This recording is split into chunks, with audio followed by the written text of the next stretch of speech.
जय सत्यम सुधारने में दोस्तों, वेलकम बैक। इस वीडियो में हम बात करेंगे जो हम टीडीएस की रिटर्न को अगर लेट फाइल करते हैं तो उस पर हमारी कितनी पेनल्टी होती है, कितनी मैक्सिमम पेनल्टी होती है। और आपको मैं बताऊंगा कि जो हमारा टीडीएस जो स्टेट सर्टिफिकेट होता है उसको 26 AS से लिंक करूँगा। जो 26 AS होता है हमारा टीडीएस सर्टिफिकेट होता है, उन दोनों में वो कैसे लिंकेज होती है, कैसे कैसे मतलब आपको मैं पूरी उसकी लिंकेज बताऊँगा। तो शुरू करते हैं। देखिए, जो हमारा वो होता है आपका टीडीएस का जो हमारी होती है रिटर्न फाइलिंग की ड्यू डेट, वो होती है क्वार्टर वाइज।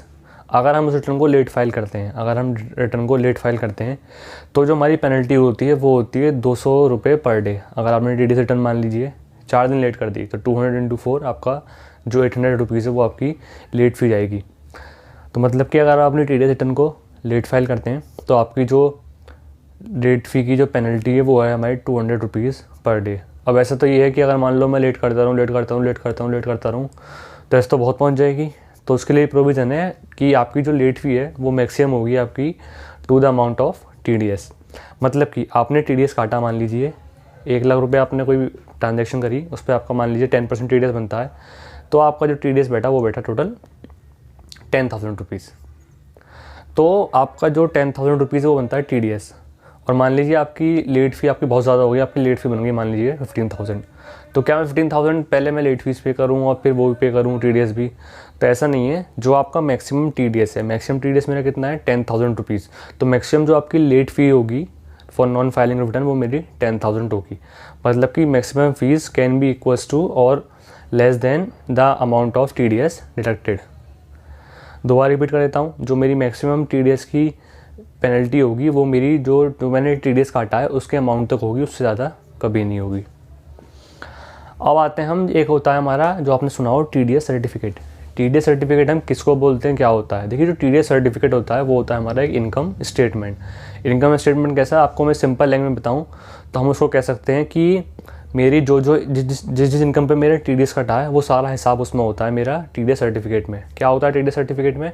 आपका नाम होगा, जो आपका पैन नंबर है उस पैन नंबर के बेस से नाम होगा। असेसमेंट ईयर लिखा होता है कि मेरा ये असेसमेंट ईयर है, उसमें सारा चालान नंबर लिखा होगा, PSR कोड, चालान डेट, और आपका जो चालान नंबर, कितने अमाउंट पे मेरा टीडीएस कटा है, कितना चालान मैंने जमा करा है, कौन सी डेट को मैंने किस सेक्शन के अंदर चालान की पेमेंट हुई है। तो वो जो आपका जो फॉर्म 16 होता है सैलरी के लिए, फॉर्म 16 है जो अदर होती है। फॉर एग्जांपल आपकी अगर FD इनकम आती है, आपका जो कॉन्ट्रेक्चुअल सर्विसेज पे टीडीएस कटा हुआ है अदर देन सैलरी, तो उसके सारा हिसाब आता है आपका फॉर्म 16A में।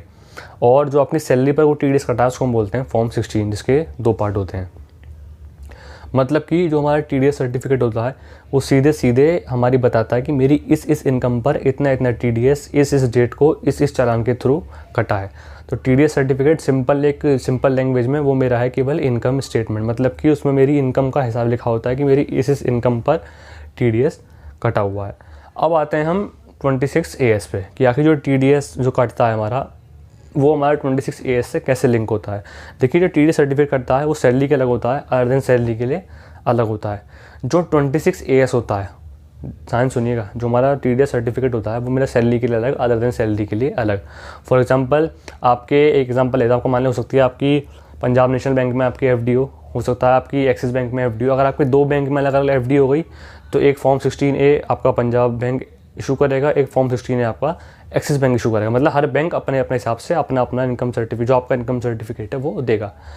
मतलब कि जो वो टीडीएस सर्टिफिकेट है वो हर चीज़ अलग अलग होती है और वो एक तरह से पार्ट होती है आपकी पूरी इनकम का। मतलब सैलरी का अलग पार्ट हो गया, FD का अलग पार्ट हो गया, कोई और अगर टीडीएस कटाया, मतलब हर एक का अलग अलग पार्ट हो गया।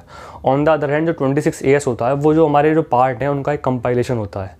मतलब कि 26 AS वो हमारा एक तो होता है पैन बेस्ड, जो आपका पैन नंबर है, आप अगर उसे देखना चाहें तो अपने इनकम टैक्स पर देख सकते हैं हम, वो आपके पैन बेस्ड होता है।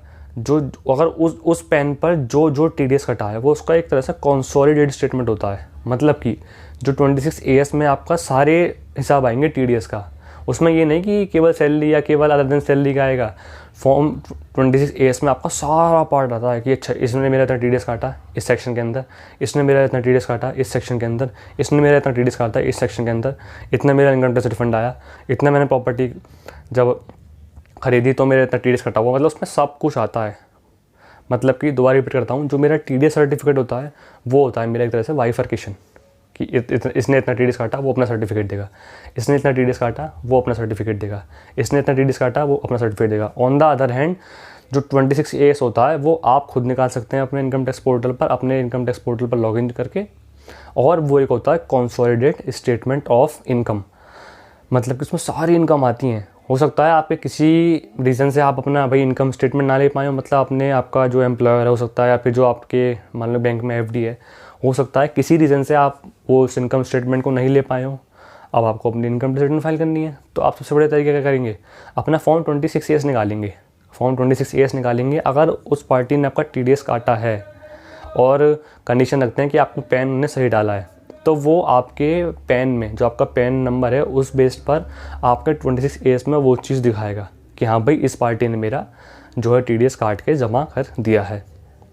तो कोई अलग से अगर आप नहीं ले पाते अपना इनकम सर्टिफिकेट, तो आप अपने 26AS में उसको चेक कर सकते हैं।